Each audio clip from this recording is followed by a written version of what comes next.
De imediato, começando, né, dando bom dia para quem está chegando, eu vou compartilhar com vocês, né, a primeira parte que eu vou compartilhar é o roteiro. E depois a minha ideia era a gente ver um pouco de algumas cenas, né, que pudesse ilustrar o debate da passagem, principalmente para quem, né, do filme, Vidas Secas de 1963. Ao fazer o roteiro, eu mais ou menos eu articulei, se eu for pegar aqui, assim, é como se tivesse três focos. Ele ficou um roteiro grande, mas assim são três focos. Um bem sumário, sumaríssimo, que é uma breve nota biográfica sobre o Graciliano Ramos. Um segundo foco, que é o mais extenso, que é sobre o livro Vidas Secas, de 1938. E aí, assim, falar da arquitetura do livro, alguns temas, o narrador e o realismo. E depois eu selecionei alguns capítulos, na verdade apenas 5, eu fiz um. E depois o terceiro bloco, que é do filme, né? Colocar algumas cenas. Eu mandei para vocês roteiro só de ontem para hoje, né? Eu acabei ontem de noite e ele estava muito longo. Então eu fiz alguns cortes e ainda assim ele ficou longo, né?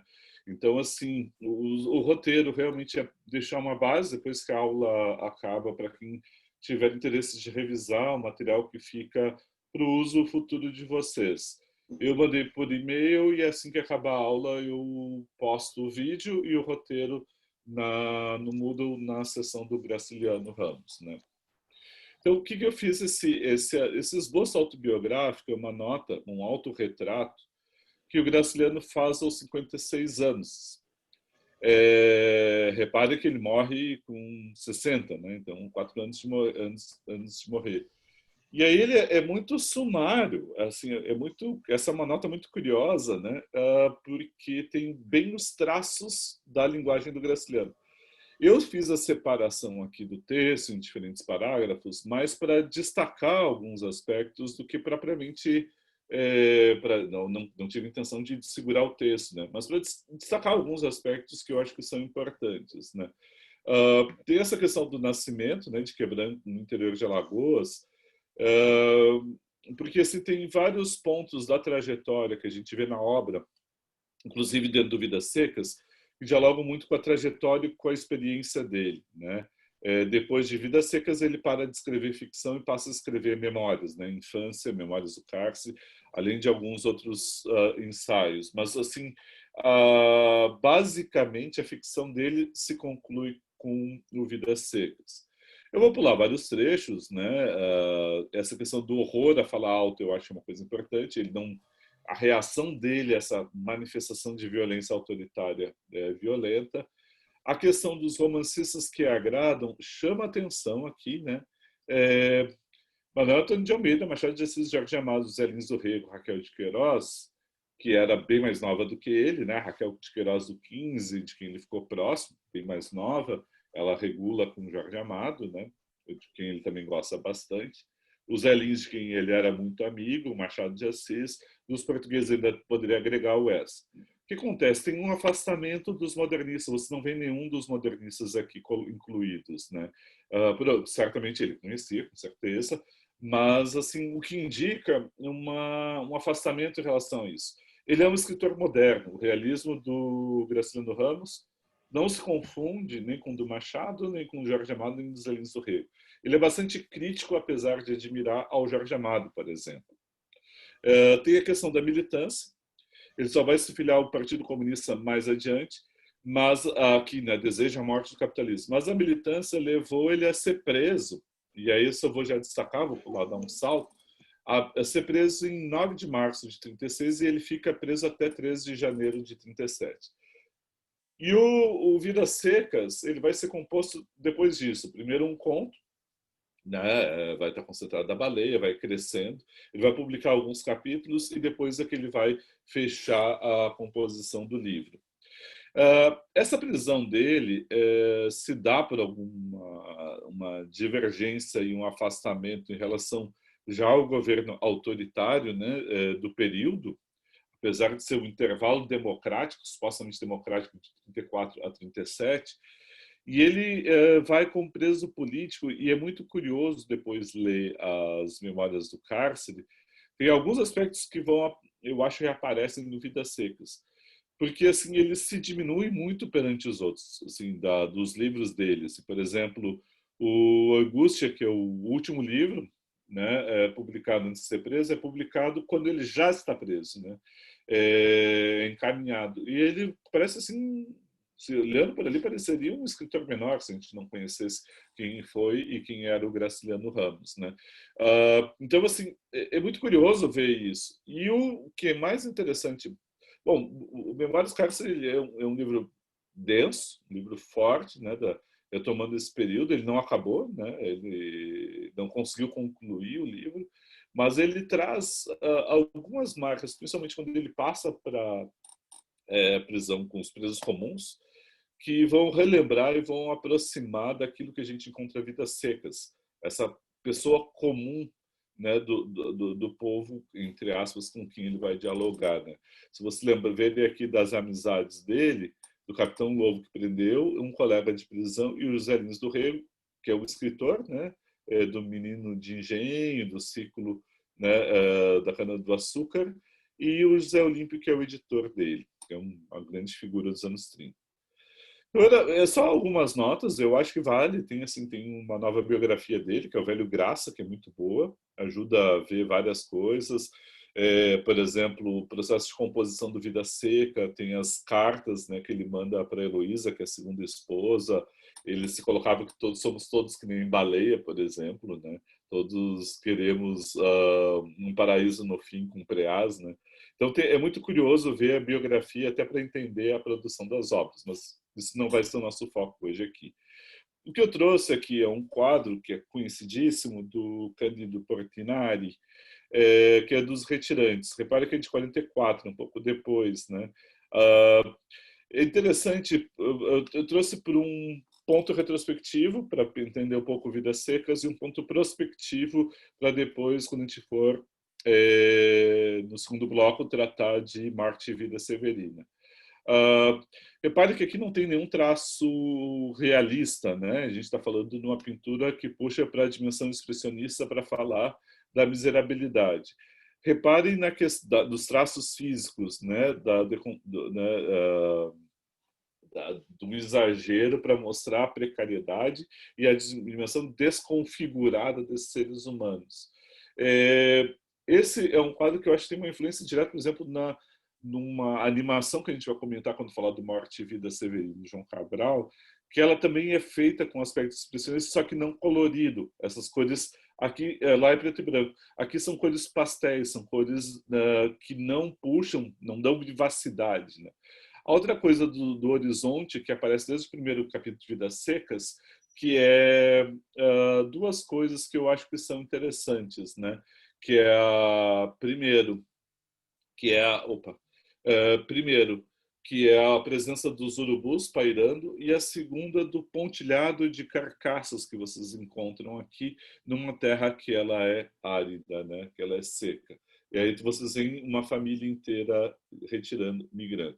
Esse é um problema que vem desde os anos, desde o 19, tem ciclos recorrentes, né? Mas é um problema que ganha vulto e forma muito acentuada no romance dos anos 30, considerando inclusive aquilo que o Cândido coloca no Literatura sobre Desenvolvimento, que foi uma das formas do Brasil se conhecer. O Antônio Cândido, em entrevista, ele dizia que a concepção e o conhecimento do Brasil se diversificou através do romance de 30. Então, tem uma função cognitiva, um instrumento de compreensão e de conhecimento do Brasil. Só fazer uma coisa, não vou falar das obras anteriores, Caeté, São Bernardo, Angústia, eu vou concentrar diretamente no Vidas Secas. Só vai ter, vocês poderiam fazer uma nota de comentário, de aproximação com São Bernardo, mas assim não vou fazer dessa vez, né? Futuramente a gente pode voltar a falar disso. O que eu quero começar agora passando para o segundo item, que é o livro. A abertura para ver o livro tem um longo debate, vocês estão aqui na tela inteira, eu chamei de arquitetura do livro, usando uma expressão que é do Luiz Bueno, ou Luiz Bueno de Camargo, que tem a tese dele, depois publicada em livro, que é o Romance de 30. Ele recupera muito bem um debate que aconteceu em torno da publicação do livro. O romance foi chamado de romance desmontável, porque os capítulos eles teriam autonomia própria. Cada um deles, vocês podem ver, eles são fechados. Inclusive, o do próprio Ballet poderia ser publicado como um conto sem nenhum problema, assim foi. Então, assim, o Fabiano também poderia ser. Então, são contos que têm autonomia, eles são fechados internamente. Então, poderia ter uma arquitetura desmontável, os capítulos poderiam ocupar posições diferentes, talvez. Ele foi visto como um romance falhado pelo Álvaro Lins, pela descontinuidade, como se tivesse problema. Eu acho que é um romance moderno, né? Ele não é modernista, a própria linguagem aponta isso, ele não é um romance de vanguarda, mas ele traz a dimensão moderna no sentido de repensar a forma do romance na sua concisão. Ele não é desmontável, porém, os capítulos eles realmente têm autonomia. E aí, seguindo muito o que o Luiz Bueno comenta, a gente pode ver uma estrutura lógica na composição. O que eu marquei aqui dos 13 capítulos tem o primeiro e o último e o capítulo central em azul. Eu começando, o primeiro capítulo, que a gente depois vai detalhar um pouco mais, justamente nesse, é o capítulo Mudança. E a gente, repentinamente, a gente vê, depois eu vou detalhar, não vou detalhar agora, mas assim, surge repentinamente uma família migrando. O filme pega muito bem isso, com aquela aproximação que tem só um horizonte de seca e a família vem gradualmente se aproximando num quadro fechado, numa cena de 3 minutos, uma cena longa, com um barulho, um filme sem música, a não ser no capítulo, na parte quando está na cidade, na cadeia, que tem a festa do boi, mas é música dentro do próprio, não é uma música, não é uma trilha sonora, que tem o ruído de uma carreta de boi, um ruído agudo e incômodo. Mas essa família surge de repente, a gente não tem o histórico dela, não tem a apresentação do ambiente, não tem a circunstância, não é o realismo tradicional. Ela aparece. Mudança dá uma ideia de que eles estão se mudando, mas também pode ser uma mudança do clima, que é o momento em que aparece uma sombra, nuvem, é o momento que eles vão se fixar numa tapera onde vai se formar a casa deles. O último capítulo, por sua vez, retoma o mesmo grupo quando vem a seca. Eles vão tendo o anúncio, né, desde o mundo coberto de penas, parênteses, esse seria o título original do livro e depois foi alterado para Vidas Secas. A gente tem o último capítulo, eles vão ser obrigados a sair da casa, são meio fugidos, né, do patrão, deixam as coisas, saem, e saem retomando a trajetória deles de retirante e uma expectativa do que virá pela frente, né? Expectativa do Fabiano, expectativa da Sinha Vitória, do que virá pela frente. O que chama a atenção desse intervalo do primeiro e para o último? É como se não houvesse uma mudança substancial nas personagens. Como se os capítulos, exatamente, a Valéria faz um comentário aqui que o capítulo final ele é muito parecido com o inicial, como se fosse um looping. E é exatamente essa sensação de que não houve transformação, de que eles se mantêm iguais. Fabiano, Sinha Vitória e os filhos, que não têm nome, apresentados no livro. Né? Eles são nomeados pelo narrador de filho mais novo e filho mais velho. Parece que eles estão na mesma situação, que nada mudou. Então é como assim, vou pensar assim no romance de trajetória, é que os episódios no realismo mais do século XIX e de outras obras do próprio dos anos 30, ele gera transformação no indivíduo. Quando a gente passa por um sofrimento, a gente tem a sensação de amadurecer, de crescer, de se transformar. Ou pelo trauma, de a gente ficar tão abalado que a gente tem coisas como esse bloqueios para a existência. No caso deles, parece que eles estão na mesma situação. Eu gostei da expressão do loop, porque parece que realmente está algo que volta a se repetir, né? Parece um ciclo, uma certa circularidade em que as coisas voltam. ou seja, como se fosse um tempo circular em que eles estão presos, uma dimensão de um tempo onde isso é da ordem do mito e não da ordem da história que vai passando, que vai se alterando ou numa espiral ou numa linha reta, dependendo da imagem que a gente usa para figurar a passagem do tempo. Qual é a mudança que tem? A mudança que tem nesse final, basicamente, é a presença da baleia, que está no primeiro, e a ausência da baleia, que não está no último capítulo, né? E a baleia é a personagem que percorre o livro, é espantoso, assim. E ela é humanizada desde o primeiro até o capítulo da sua morte. E depois ela vem as memórias que eles mantêm da baleia. Então, é a transformação que tem a ausência dela. E uma expectativa que eles lançam e que depois o narrador desmente. Para eles o mundo parecia vasto, o narrador não. Na verdade, era muito estreito. Então, assim, mas de resto, parece muito fechado. E aí a gente tem algumas coisas de tentativa de simetria que é possível, né? Por exemplo, o capítulo 2 é concentrado no Fabiano, o capítulo 12 é o Fabiano de novo, né? Que ele vai matar as aves de arribação, achando que elas é que vão matar o gado e trazer a seca. Aqui o capítulo é ele se afirmando, né? Ele é um mundo que se consolidou depois da seca, tem um hiato entre o primeiro e o segundo capítulo, e aqui é um mundo em desagregação. Reparem que o capítulo 3 é onde ele briga, ou perdão, quando ele é agredido e provocado pelo soldado amarelo, até o ponto em que ele reage e o soldado amarelo vai prendê-lo. O penúltimo capítulo, antepenúltimo capítulo, né, da mesma, quase como um espelho, a gente tem o enfrentamento do Fabiano com o soldado amarelo, né, no meio da mata, que o soldado amarelo pergunta para ele, e o soldado amarelo, como descreve, né, ele é amarelo, ele é morfino, ele é menor, e o Fabiano dá uma ideia de ser forte, ele poderia, né, atacá-lo, e estava com um facão, só que ele responde a pergunta e vai embora. O capítulo 4 concentra-se na Sinhá Vitória. O capítulo 10 é quando a Sinhá Vitória instiga o Fabiano a interrogar o patrão das contas. E aí a gente tem algumas similaridades que pode forçar, e eu não sei se dá, né? O menino mais novo com baleia, o menino mais velho, o que pergunta das palavras, né? Mãe, o que é inferno? E assim a Vitória fica furiosa com ele. E na festa tem algo que é similar, mas aí não só pelo menino, mas a questão da linguagem, a falta de palavras para nomear as coisas do mundo, né?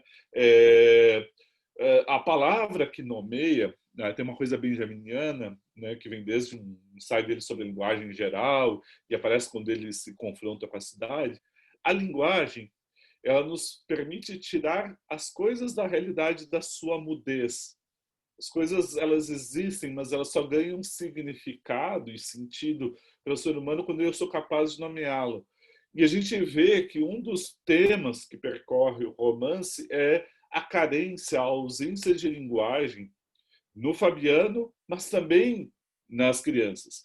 O primeiro capítulo, a gente vai comentar um pouquinho, vai aparecer no papai, eu vou voltar a comentar disso. Mas assim, então daria para relacionar o sexto capítulo com o oitavo na ausência de linguagem. E tem um capítulo que é um capítulo muito curioso, que é o capítulo do inverno, o capítulo das chuvas, que é o capítulo em que a gente vê a família reunida, caminhando no primeiro, indo embora no segundo, e no meio, quando eles estão parados, reunidos, aí é noite, protegidos, ao entorno da fogueira, e o Fabiano tenta narrar uma história, o que ele se mostra incapaz de fazer com continuidade. Ele não tem domínio da narração. Então, aquele instrumento que vem da tradição de passar a experiência de uma geração a outra pela narração, isso não é próprio do Fabiano. Então, eu sei que eu já alonguei um pouco mais até do que devia, mas eu acho que vale a pena pensar o romance na sua arquitetura, no seu conjunto, e aí cada parte tem um lugar. Não é desmontável, ao contrário, tem uma sucessão, tem uma sequência. Mesmo que entre um capítulo e outro haja hiato temporal. Agora, eu vou agora passar para já comentei um pouco da circularidade do romance, que tem, né, essa coisa da mudança, depois da retomada, vidas secas. É, e aí, assim, eu vou pular um pouco alguns trechos, assim, para a gente não marcar, né? Esse aqui é o final, esse trecho que está aqui grifado, ele é o final do romance, né? A gente está no último capítulo e aí vem a interrogação, né, que é dada. Por que não haveriam de ser gente possuir uma cama igual a do seu Tomás da Bolandeira? Fabiano franziu a testa. Lá haviam despropósitos. Sinha, Vitória, não tem esse acento, né? É Sinha mesmo, não é Sinha. Sinha, Vitória, insistiu e dominou. Por que haveriam de ser desgraçados fugindo do mato como bichos? Com certeza existiam no mundo coisas extraordinárias. Podiam viver escondidos como bichos? Fabiano respondeu que não podiam.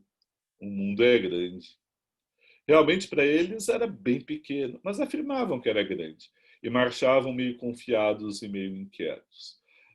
Agora, dessa releitura, eu marquei outras vezes, como esse trecho do Realmente, em que aparece uma, uma espécie de comentário do narrador em relação ao que está acontecendo. Às vezes é uma frase, é um detalhe, é muito contido, ele é muito minimalista em termos de narrativa. Mas esse aqui é muito marcante, né? Porque para eles que estão indo embora, parece que o mundo se abre como horizonte amplo, o mundo é grande. E aí o que o narrador diz é o contrário, ele movimenta o mundo é pequeno, né? Para eles é muito estreito, mas eles acreditavam que era grande. E a outra coisa de marcar desde este princípio é isso aqui, ó, esses trechos grifados aqui em amarelo, porque isso aqui é o famoso discurso indireto livre. No Vidas Secas isso é muito importante, porque por que haveriam de ser sempre desgraçados fugindo do mato como bichos? Isso é uma pergunta dos personagens que o narrador organiza. No discurso indireto livre, muitas vezes o narrador está organizando aquilo que é do universo interior e interrogativo das personagens. Existe a fala do narrador, existe a fala do personagem, e no discurso indireto livre, o narrador ele incorpora para o seu discurso a fala do personagem, guardando algumas marcas, como, por exemplo, mantém a ideia da interrogação. Não está assim, por exemplo, esse trecho. Ela perguntou por que haveria. Não, ele já traz. Por que haveria e mantém o tom interrogativo. Então, ao mesmo tempo que aproxima e mantém a distância.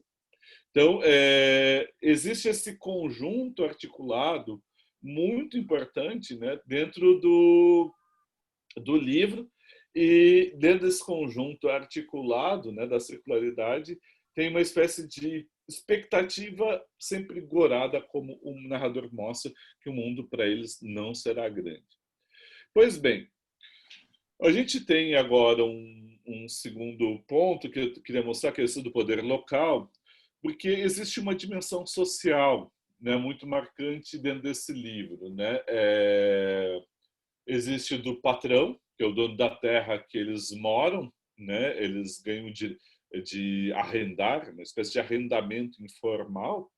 Então eles se inserem ali, mas é a quem ele presta contas, e literalmente vai fazer as contas e parece que está sempre sendo enganado. Outro poder que aparece é o do soldado amarelo, né? Na sua posição de arbítrio do Estado, como expressão do governo, e que vai se impor para ele arbitrariamente, vai abusar do poder em relação ao Fabiano. Eu vou só destacar uma das figuras, que é uma figura que é quase assim espectral dentro do romance, que é a figura do seu Tomás da Bolandeira. Ah, né, eu não botei a imagem da bolandeira, eu esqueci, botei outras imagens aqui, mas não a bolandeira. A bolandeira, ele é um instrumento de trabalho, de moagem, puxado por animais, que pode para separar o caroço do algodão, mas também pode para ser moer, né, a farinha, moer, né, a mandioca, fazer farinha, por exemplo. Aqui, né, tá aqui, eu descrevi, é uma roda dentada, puxador. Se você procurar as figuras, você encontrar as figuras no Google. Não coloquei aqui. Então, o seu Tomás, ele é essa figura, esse personagem, ele não aparece dentro do enredo, mas aparece na memória tanto da Sim a Vitória quanto do Fabiano, com significados diferentes para um e para outro. Ele é alguém que era letrado, ele era um homem branco, e branco vale frisar, e vocês vão ver que eu insisti nisso, ela é mais uma categoria social do que uma descrição física. Ele é letrado, ele estragaria os olhos nos livros, segundo o Fabiano, só que ele tem uma peculiaridade, ele trata todos com deferência e respeito, ele não saberia mandar. Essa figura, e é por isso que eu friso as coisas da bolandeira, que é uma figura que ela como que se apaga no tempo. Nos Velhinhos do Rei, amigo do Graciliano, é o fogo morto, que vai ser substituído o engenho pela usina. Isso vai reaparecer também lá no Morte e Vida Severina. Aqui, aquela forma artesanal e antiga de produção, ela está caducando. Isso também apareceu no São Bernardo. É uma preocupação do Graciliano. Qual é a peculiaridade aqui? Isso aqui o Fabiano ele mostra mais do que ele compreende, né? Quando o Fabiano ele está aqui presente, né? Ele vê as coisas pelo universo dele, um ponto de vista muito reduzido. A gente já comenta um pouco mais quando fala do realismo.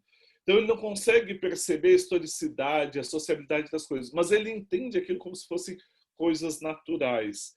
Então, assim, ele está mostrando algo na figura do seu Tomás que é uma forma antiga de relação social ou de produção social que está se desfazendo, essa da bolandeira. E no caso assim a Vitória tem a questão da cama. Tinha um exorientando que ele achava que tinha até uma dimensão erótica na relação dela com o seu Tomás. Eu creio que não. Eu acho que é mais a marcação. Provavelmente ela deveria trabalhar ou cuidar da casa do seu Tomás e via a cama dele, uma cama de couro. Eles dormem. Isso é uma coisa interessante de ver como é que eles o lugar, as coisas do cotidiano, né? E eles dormem numa cama trançada, que ela encontra, tem um caroço no meio que faz com que cada um fique de um lado. E a pergunta dela, vou grifar isso, é por que, que eles não haveriam de ser gente possuída uma cama igual? Ou seja, ter direito não só a uma moradia, mas a um certo conforto no descanso. Reparem que o objeto de desejo dela é um objeto muito prosaico, é uma cama. É ter um lugar para dormir agradável. Então, isso está figurado no seu Tomás, né? É alguém que era um branco, diferente de todos os outros, porque tratava eles com delicadeza, não sabia mandar. É alguém que não saberia enfrentar e não soube enfrentar a seca, na visão do Fabiano, né? Ele sabia palavras difíceis demais, que Fabiano às vezes tenta imitar e não consegue, mas que não tem lugar no mundo essa linguagem do seu Tomás. E de outro para assim a Vitória é um desejo que ele representava. Então assim eu peguei um fio, tem vários outros fios para puxar dentro do romance que valeriam a pena, né? A questão da linguagem, a questão das perguntas, a questão, né, das interações, enfim, dá para marcar outros fios, né?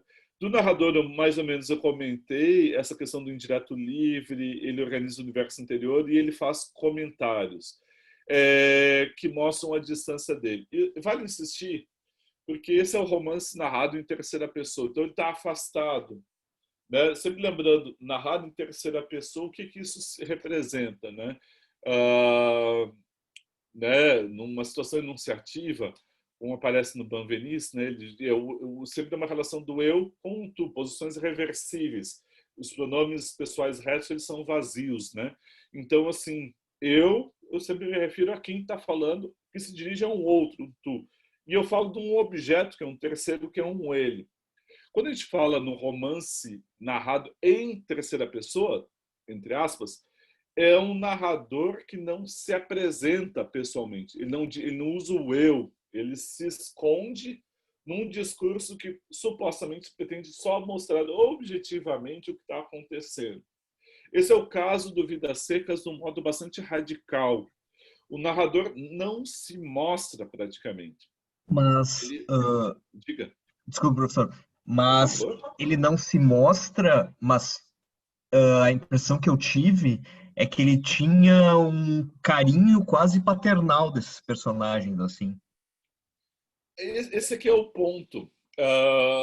Isso que está colocando, é, ele é um dado crucial, né? Assim que tu estava demonstrando uma espécie de relação de afeto, Isso. uma relação subjetiva do narrador com os personagens. E esse tipo de aproximação que ele faz, né? Por isso, assim, quando eu falo terceira pessoa, eu estou falando de algo que está fora. Não estou falando do meu, precisando, né? Eu tenho um universo ficcional e o narrador ele não está dentro do universo ficcional, ele está de fora, está olhando de fora, né? Só que ele não tá, ele tenta olhar por dentro. Então, essa aproximação subjetiva se dá principalmente no esforço pelo discurso indireto livre de entrar pelo ponto de vista daquelas personagens como eles compreendem. O máximo de carinho que ele demonstra, né, usando esse afeto, né, eu acho inclusive que é com a baleia, mais até do que com os humanos. Assim, quando ele passa a olhar por dentro do universo da baleia, a baleia está morrendo e ele acompanha todo o processo de morte da baleia pelo ponto de vista subjetivo. O apagamento do olhar objetivo para o mundo vai se desfazendo e vai se desfazendo junto com o processo do narrador. Então, assim, ele não vai ficar, por exemplo, dizendo diretamente eu gosto do Fabiano, ou o Fabiano é uma figura que está lutando contra as asperezas do mundo. Assim, a Vitória é mais esperta que o Fabiano. Vejam só, se o Fabiano conseguisse ter... Ele não vai fazer comentários extensos, ele vai se relacionar proximamente aos personagens, mesmo que ele não comente. Mas ele está sempre marcando, em alguns momentos, e isso eu acho que eu queria frisar também, uma distância. Em que sentido? Ele se aproxima, fala por dentro, mas ao mesmo tempo ele se afasta. Ele vai mostrar que a compreensão que aqueles personagens têm do mundo, ela é uma compreensão muito restrita e limitada, que aparece lá no final de modo explícito. Né? Para eles o mundo é grande, mas de fato o mundo é muito pequeno. Então tem esse jogo que tem aqui. Agora, ele é sempre muito contido. Ele nunca é derramado, ele não tem um derramamento de afeto, né? Não sei se quer comentar, Márcio, não sei se era por aí que tu estava comentando. Era isso sim, e acho que com alguma coisa que tu falou assim, que ao mesmo tempo ele expõe as limitações de todos, mas ele não põe um julgamento, ele não põe, Ah, sabe, uhum, ele não é jornalístico, vamos dizer assim, e não é também cínico ou debochado, ou ele na verdade, entendi. ele não ele expõe, mas ele não comenta as limitações, ele comenta sim, mas eu quero dizer assim que ele não põe assim são as pessoas menores por terem dificuldade, bem pelo contrário, assim, é alguém que não sei, acho que você entendeu, acho. Mas Acho que muito era bom o isso. comentário, Marcos. É isso mesmo.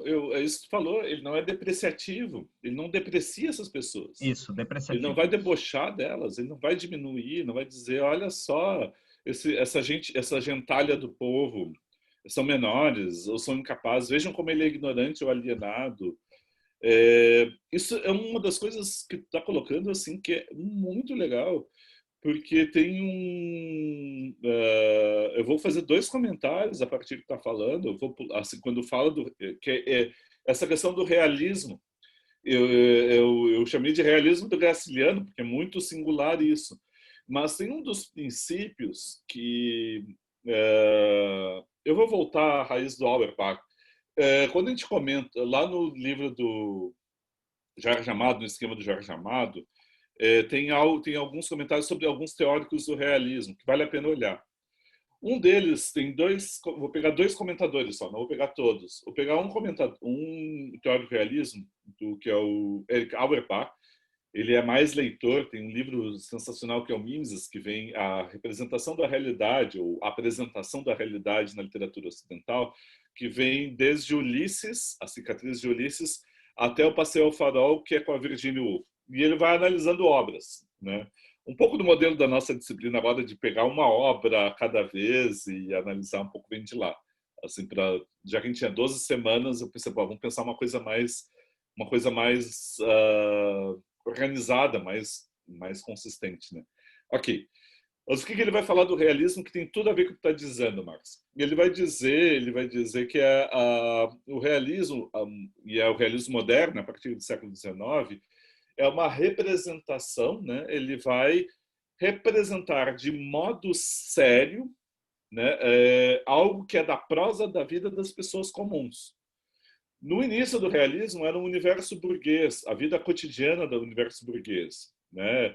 Do Stendhal, do Balzac, do Flaubert, a Madame Bovary, e vai chegar no ponto do Zola de falar dos homens comuns, os homens do povo, Germinal, né?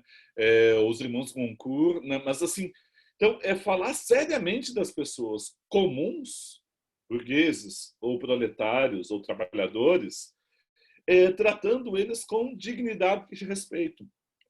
E aí, ou seja, ele usa um estilo sério, uma linguagem séria para falar daqueles que socialmente eles são colocados numa situação de problema ou uma situação rebaixada na posição social. Um grande exemplo disso é um conto do Flaubert que se chama Um Coração Simples, Un Cœur Simple, que é a félicité, a felicidade. Uma da tradução, se não me engano, é do Milton Ratum, que tem muito eco lá naquele romance dele dos dois irmãos. E, nossa, é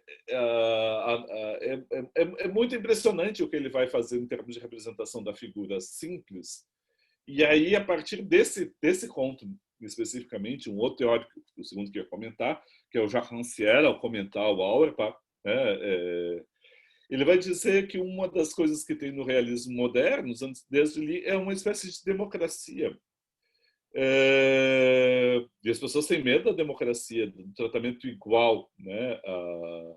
Agora a gente está tendo um risco de ameaça à democracia com a volta autoritária, né? Assim, de supressão do outro. Tá, mas enfim, isso já é outro universo político que eu não queria comentar agora. Mas assim, quando ele fala da democracia do estilo, que foi uma crítica que sofreu o Flaubert, assim como sofreu também o processo o Baudelaire, né? Também uma crítica que sofreu o Dostoiévski, enfim. Mas qual é a crítica, basicamente? Ele trata com indiferença. Ele fala de qualquer objeto de qualquer um de modo igual. E a indiferença não é uma coisa negativa, é um valor de tratamento em que todos são iguais perante a possibilidade de representação. Ninguém é mais do que ninguém. Ninguém é alguém mítico, um mito, né? Ninguém é superior. Ninguém pode ser tratado assim porque isso atenta com um princípio de igualdade. E o Graciliano ele traz isso. E aí o segundo comentário, depois a gente vai passar para comentar os trechos dos romances, diz respeito a uma posição intelectual. Tem uma coisa assim que é o livro do Jacques Rancière, que é o Filósofo e seus Pobres, que ele fala muitas vezes que tem muita dimensão do intelectual, aquele que pode falar em nome dos outros e organizar e ter a consciência em nome dos outros. Isso sempre tem algo sempre pode correr o risco de se colocar numa autoridade acima dos outros para falar pelos outros. E isso é uma preocupação muito nítida nos anos 30, tanto na prosa quanto na poesia.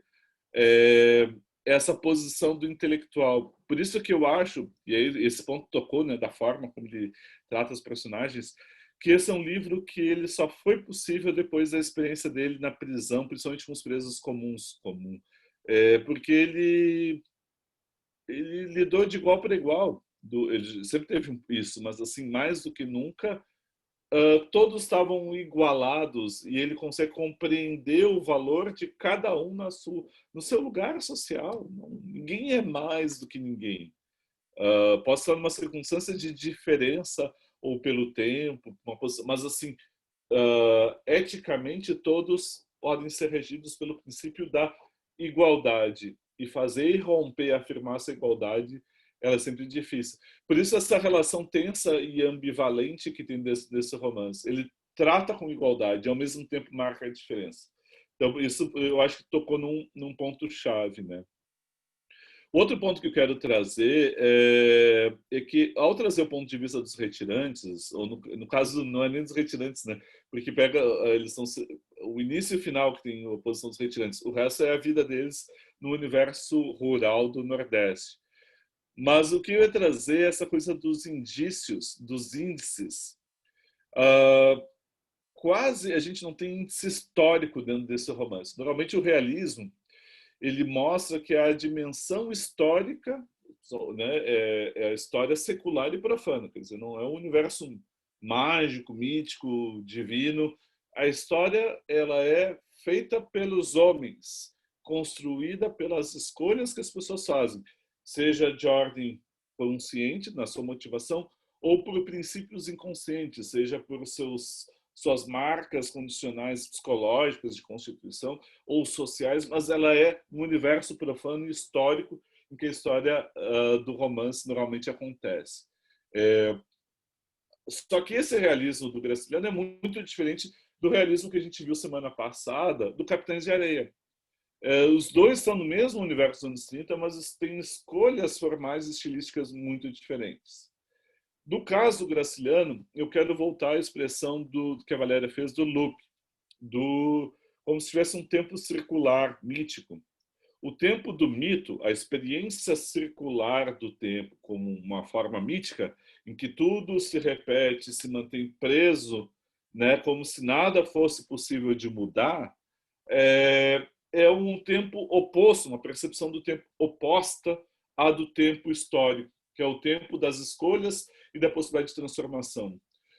Não existe lei na história que defina o que deve ser feito. As leis da história são construções dos homens, portanto, são passíveis de transformação, dentro da lógica do realismo, que eu acho uma lógica, assim, bom, enfim, eu vou deixar o que eu acho de lado. Mas, assim, a gente está dentro do universo do realismo, é esse. Só que, como ele adota o ponto de vista dos retirantes, o ponto de vista do Fabiano da Sim a Vitória, e como ele envolve nesse ponto de vista, ele mostra a dificuldade de uma compreensão histórica. Eles não percebem, muitas vezes, os índices históricos, os índices sociais a que estão colocados. Então, eles vivem, muitas vezes, como se tivessem presos a uma determinação natural. Como se eles fossem empurrados, por exemplo, pela natureza. Então, é um realismo muito complexo, apesar da aparente simplicidade, esse do Graciliano. Porque ele, ao adotar o ponto de vista, e aí entra o que Marx disse, do respeito, do cuidado, mas ao mesmo tempo entra essa outra dimensão, que é essa dimensão de eles estão presos a uma série de limitações da linguagem, da compreensão de mundo, que eles não conseguem escapar, eles não conseguem fazer escolhas que gerem transformação ou que gerem a possibilidade de constituição histórica. Eu acho que talvez eu não consiga comentar o filme, mas assim eu vou tentar, né? São 11h18. Agora, pelo menos, comentar alguns capítulos, né? Até agora a gente viu, assim, falou um pouquinho do Graciliano, a arquitetura do livro do Vidas Secas, alguns princípios, né? Então eu peguei, só para dar exemplo, um fio que puxava das relações de autoridade, tomei o patrão, soldado amarelo, seu Tomás, alguns princípios de composição na relação do narrador com os personagens e o realismo. Isso que a gente viu até agora. Né? Que tipo de realismo é esse do Graciliano que o faz tão diferente do Jorge Amado?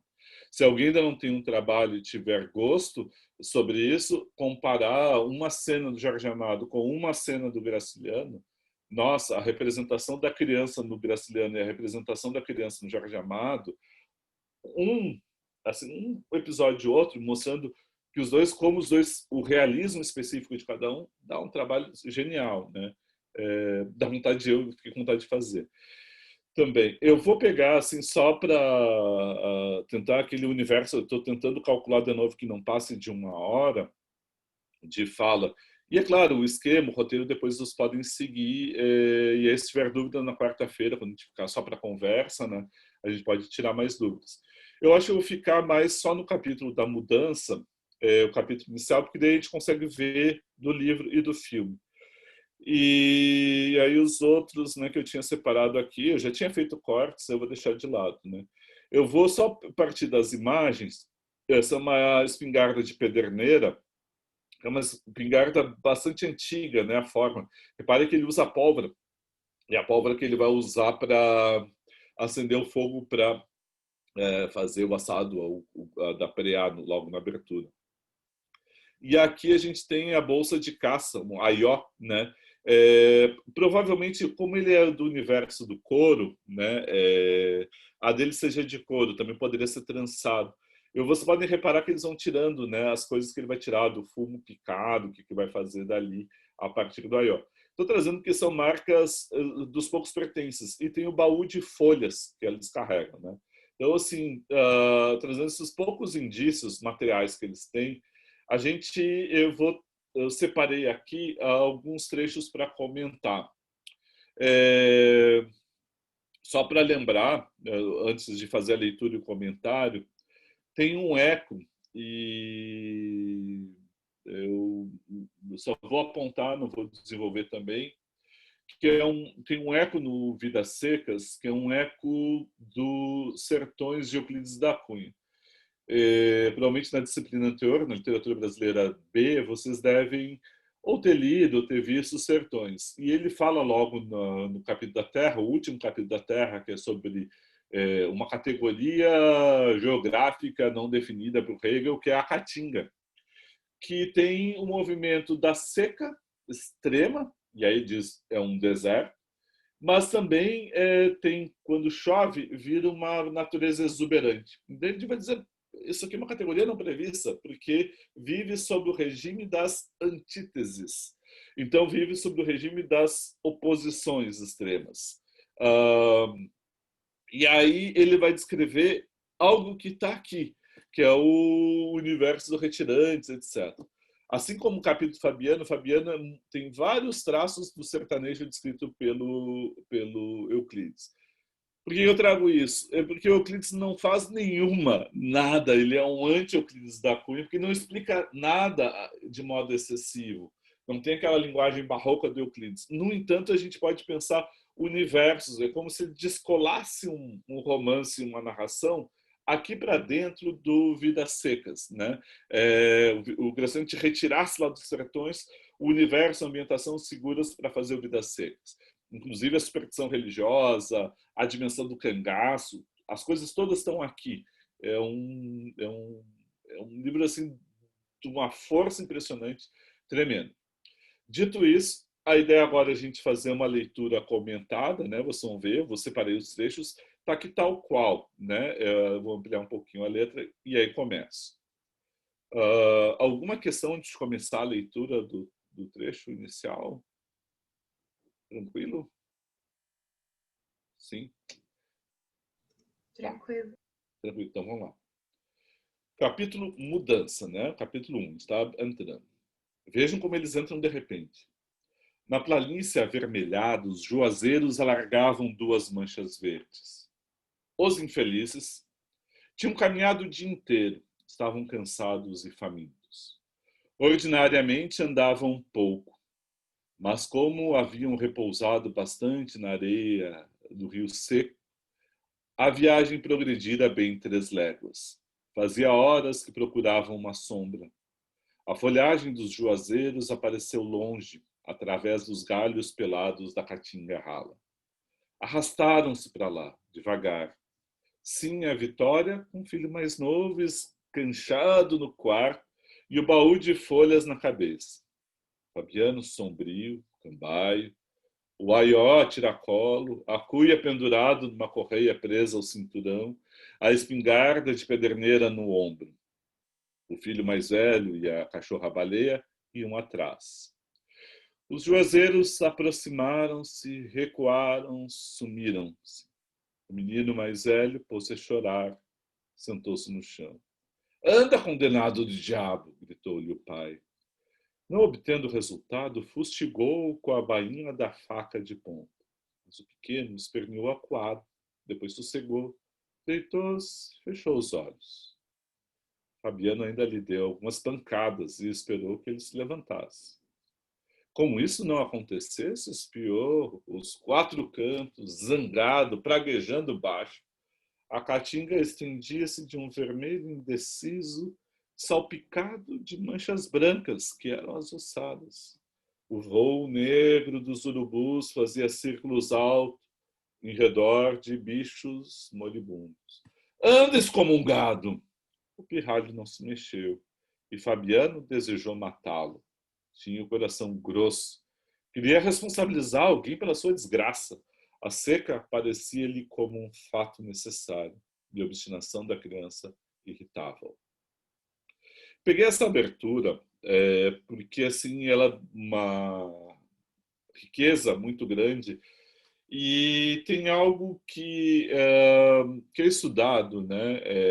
Tem um livro que é L'Incipit Romanesque, que estuda os inícios de romance. Tem um outro que é do... agora me fugiu o nome do... The Sense of End, do Kermode. Não vou me lembrar, acho que é do Kermode. Um estuda o início, outro estuda o final. Tem os estudos. Tem o do Said também, que é The Beginnings, que é o valor do início. Por que é tão importante pensar o começo, assim como depois o final? E a gente já viu que eles têm uma dimensão circular, que do começo ao final parece até que eles não mudam nada, parecem eles os mesmos. Então, o começo tem uma importância porque quando começa, aparece um mundo, um universo ficcional. A gente não está falando da realidade. Uma coisa, a realidade ela é ilimitada na nossa apreensão. De repente, o romance ele propõe um início. Antes dele não tem nada. E depois do final não tem mais nada. Esse início faz surgir um universo ficcional para nós, com as suas regras próprias. Quando a gente fala em verossimilhança, ela tem as regras próprias dentro do universo. Essas regras, o que é próprio do realismo, elas tendem a tentar explicar. Essas também são as regras da realidade, que são as mesmas regras do universo ficcional. Esse normalmente é o nexo do realismo. Pois bem, aqui ele começa, o narrador ele nos apresenta já um espaço avermelhado que é o da seca, o da caatinga rala. E ele vai apresentar o grupo, vejam só, como os infelizes. É a primeira expressão. Por isso, quando o Marx falou aquela hora do afeto, porque justamente aqui assim, ele não vai descrever a situação, mas ele se posiciona aqui. Os infelizes. É um coletivo, é um grupo. Esse grupo ele muda, no segundo ele começa a detalhar. Assim, a Vitória, com o filho mais novo, Fabiano sombrio, cambaio, né, assim, meio caída, ele anda meio em diagonal, assim, esse cambaio é bem do sertanejo. A forma de balançar os braços, a forma das passadas, né, o que ele carrega, e o filho mais velho é a cachorra-baleia atrás. Tá feito o grupo. Aí vem a cena, que é a cena do filho caindo e o pai gritando com o filho. Aí reparem esse pedacinho aqui. A caatinga é salpicada por ossadas brancas, tá? Avermelhado, com cor vermelha e as ossadas brancas. Então imaginem a coisa figurativamente, assim. Tenta imaginar a cena. O filme é preto e branco, isso não tem. Ele não pega isso, mas é um horizonte que se desenha com manchas brancas que são ossos. A expressão da morte está aqui dada. E acima disso tem o negro, né, que é o voo do urubu. Que é o urubu, assim como ele é feio, ele é terrivelmente feio, o voo dele é belíssimo. Que ele plana, né? Ele não fica batendo asas, ele vai planando. Mas é aquela ave de rapina. E ele está ao redor de bichos moribundos. E o que a gente está se confrontando? Ossadas, um urubu sobre bichos moribundos e um pai gritando para o filho e o pai dizendo Fabiano desejou matá-lo. A criança ela está no mesmo universo dos bichos moribundos. Se ele abandona essa criança, ela vai ser devorada. semana passada, e aí quando eu estava vendo essa coisa do abandono, a gente conversar sobre os Capitães de Areia, os meninos, eu fui pesquisar as coisas sobre a história da infância, né, no Brasil. E aí, da roda dos enjeitados, as crianças abandonadas. Tem uma pesquisa que é sobre a cria da casa, são as crianças que aparecem na literatura cuja família ela não existe, né? Ela ou é a família ou é filho de criação, enfim. A questão do abandono é muito dramática. E aí uma das historiadoras ela falava da quantidade de crianças que a família abandonava na cidade, no meio rural, e que acabavam, quando encontradas, sendo devoradas, tendo sido devoradas por bichos, às vezes ratos, aves de rapina, etc. Então essa cena ela é muito dramática, só que ele mostra com muita concisão, né? Aí depois, aqui eu já marquei, né? Ele diz assim, né? Eu vou pegar só deixar aqui, vou pegar só esse trechinho aqui, que o foco está no, aí diz aqui, ó. Aí a coleira desaparecida teve pena, impossível deixar os anjinhos aos bichos do mar. Então ele sabia o que ia acontecer. Agora eu vou pegar outro trecho do primeiro capítulo. Ainda na véspera, eram 6 viventes, contando com um papagaio. Coitado, morrera na areia do rio onde haviam descansado, à beira de uma poça.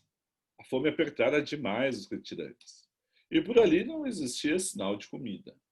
Baleia jantara os pés, a cabeça, os ossos do amigo. E não guardava a lembrança disso. Agora, enquanto parava, dirigia as pupilas brilhantes aos objetos familiares, estranhava não ver sobre o baú de folha a gaiola pequena onde a ave se equilibrava mal. Desde o início, aqui desde esse trecho, você pode reparar que o narrador ele adere ao ponto de vista da baleia como de todos os outros personagens. Então, por isso que tem um processo de humanização. E aqui a baleia, que vale a pena tanto do livro quanto do filme, é um dos pontos que a gente vê o questionamento do tipo de realismo que aqui tem. Esse ex-orientando que eu tinha comentado antes, que trabalha Graciliano, né? Ele quer ver um dos projetos que ele tinha de ver a dimensão fabular, com marcas da fábula, aparecem na narrativa desse romance do Graciliano. E um dos pontos da peculiaridade do realismo, que tende a migrar mais para uma alegoria, é que esse narrador, ele inclusive dá a capacidade de compreensão e apreensão da realidade para a baleia, para o animal. Então ele vai além do realismo típico, ao dotar de capacidade de compreensão e ao entrar e organizar o universo interior da baleia, de um cachorro, né, de uma cachorra, enfim, e dando com, usar a expressão de novo, né, do Marx, uma certa simpatia de pensar junto com ela, organizar com a linguagem verbal.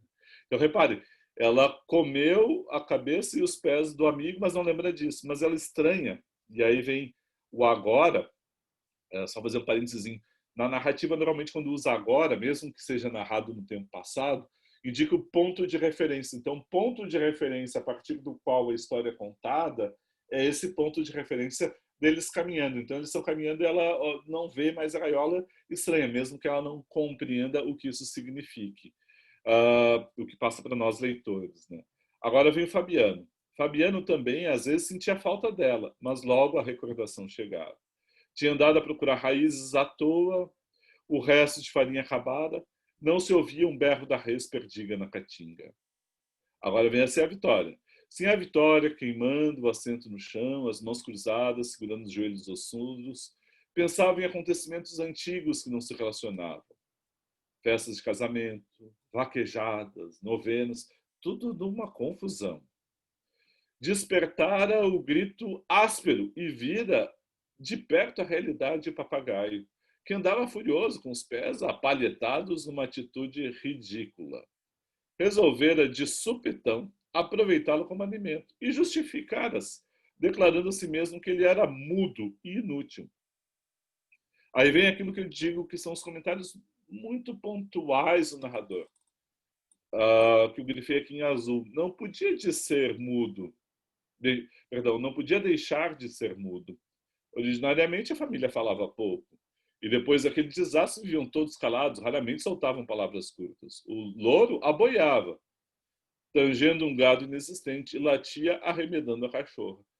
Esses sons é o som produzido pelo Fabiano, né? Por exemplo, quando no capítulo 2 ele vai lá, eco, eco, ou aboiar, esse grito que aparece muito no Guimarães Rosa depois, né? Do aboio, que são os cantos para levar o gado, né? Tem as cantigas, inclusive. Oh!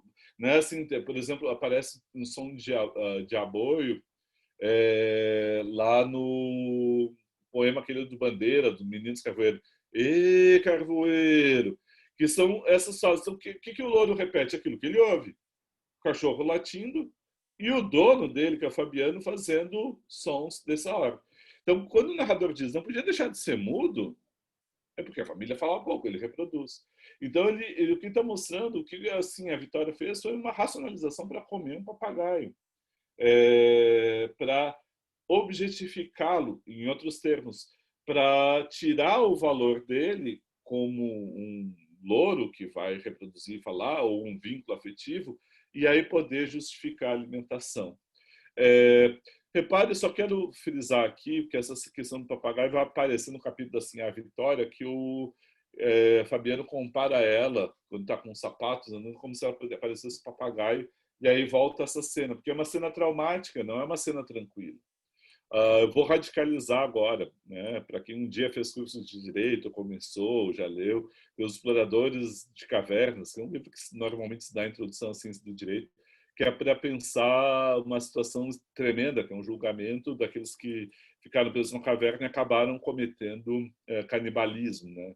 Não é antropofagia porque não tem nenhum ritual. É comer um outro ser humano para sobreviver, e aí não tinha mais nada, e aí depois do julgamento se aquilo podia ter sido feito ou não, as diferentes posições.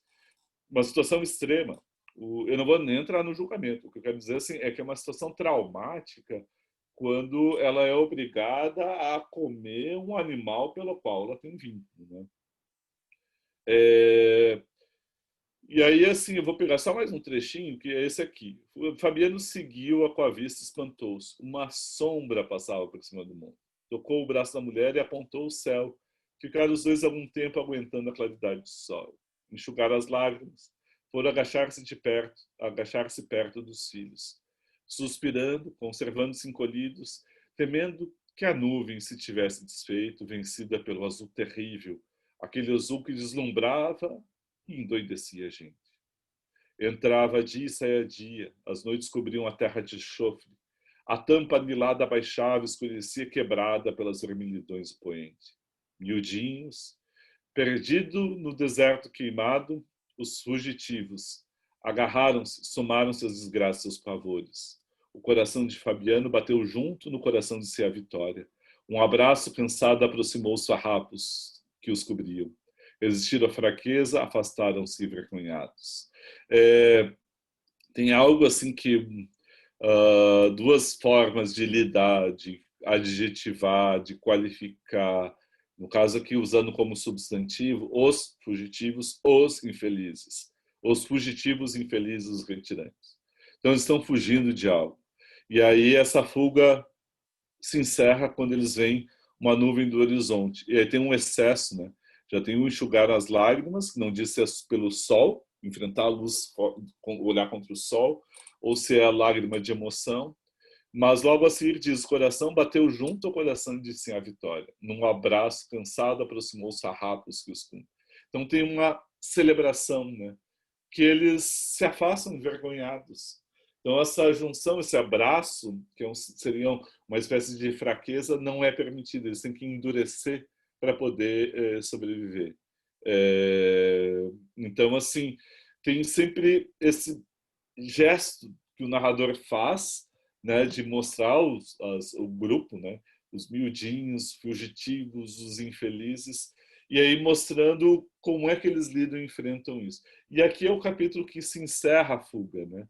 E a primeira, né, essa primeira fuga que vai dar a mudança e eles vão poder então se estabelecer, interromper o movimento, né? Teria outros capítulos, assim, esse do Fabiano, mas já está um horário avançado. eu estou num dilema. Eu não comentei nada do filme. Eu ia mostrar essa cena de aproximação, mas eu acho que depois eu vou deixar vocês verem o filme, que eu só quero assim o que que eu fiz aqui quanto ao filme, né? Só vou explicar aqui. Depois eu quero só comentar um pouquinho do capítulo 2 e a gente encerra por hoje para abrir para perguntas. Quanto ao filme, o que eu fiz aqui são notas mesmo. Eu ia vendo e anotando. Eu estava revendo o filme e anotando, marcando alguns pontos, por exemplo, da abertura. Depois a cena do inverno, que aí é diferente do livro, eles falam ao mesmo tempo, cada um está sonhando e as falas não se encontram, né? Cenas de campo contra campo, né? Depois eles têm na cidade. E o que eu ia ver com vocês era o capítulo da prisão, porque é um capítulo sensacional,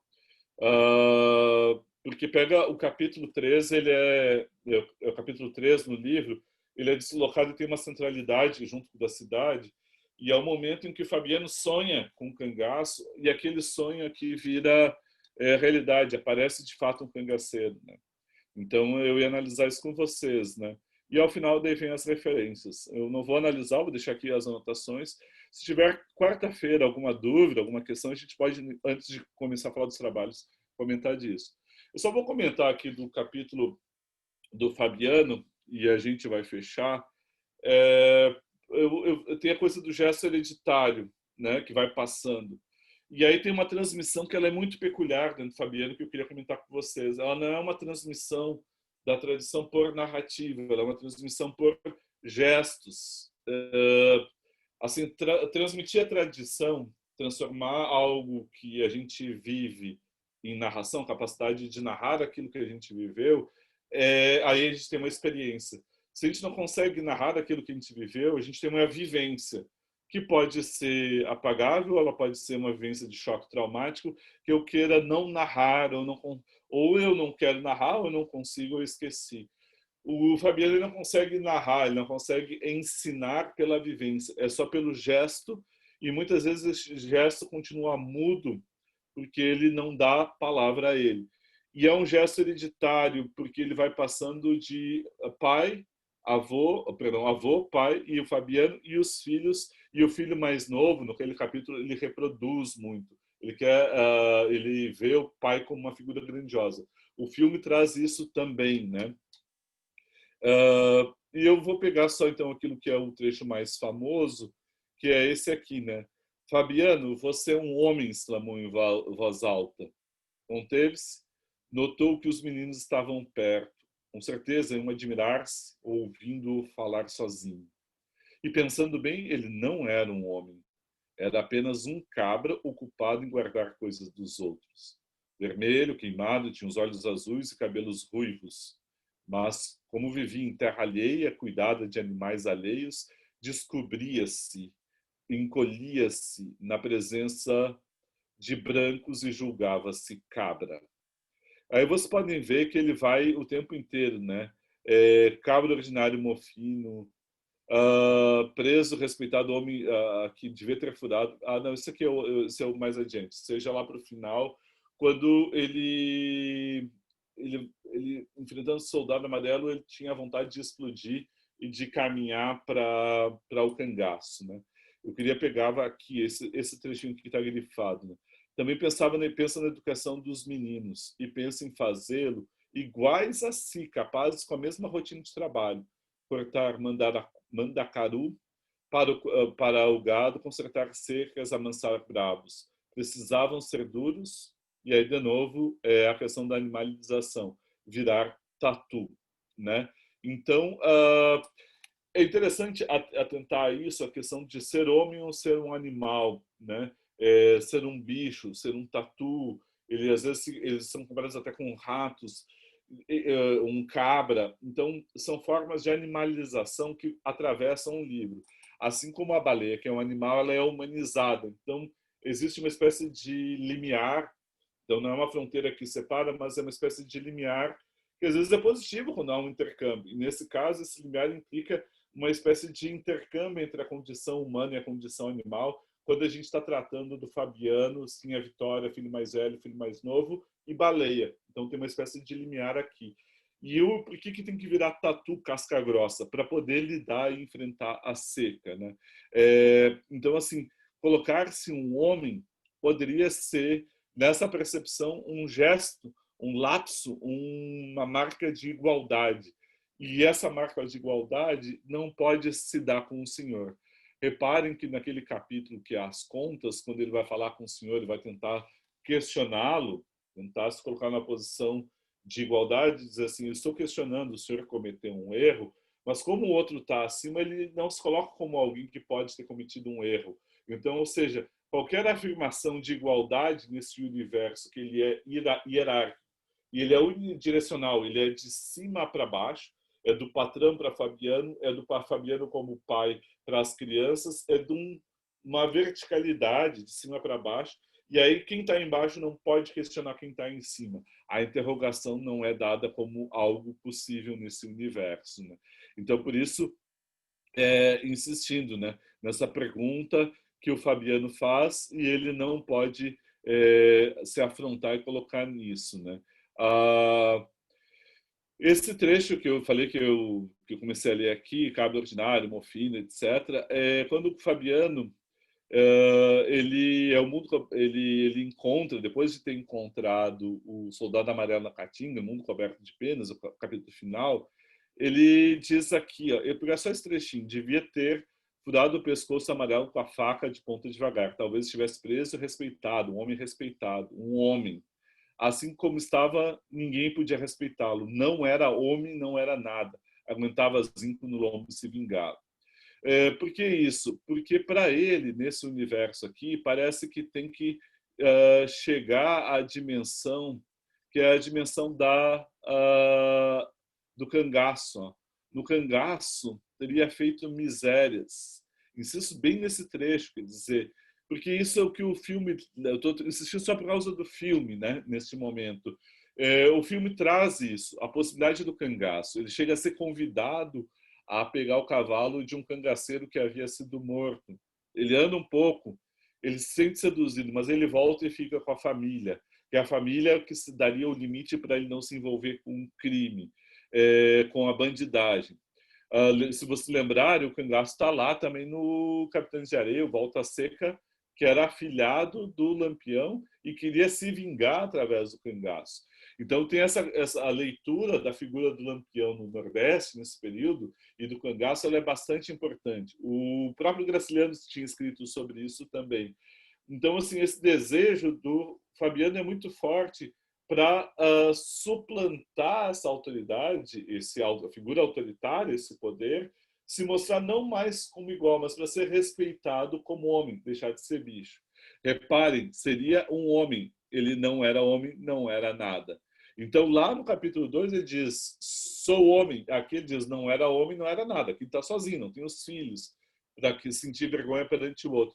E aqui, nesse momento, que vem um desejo de ser respeitado como homem e não mais ser bicho. E aí, para isso, parece que ele tem que ir para o cangaço. É a única forma de luta contra isso, nesse sonho ou nesse desejo do Fabiano, né?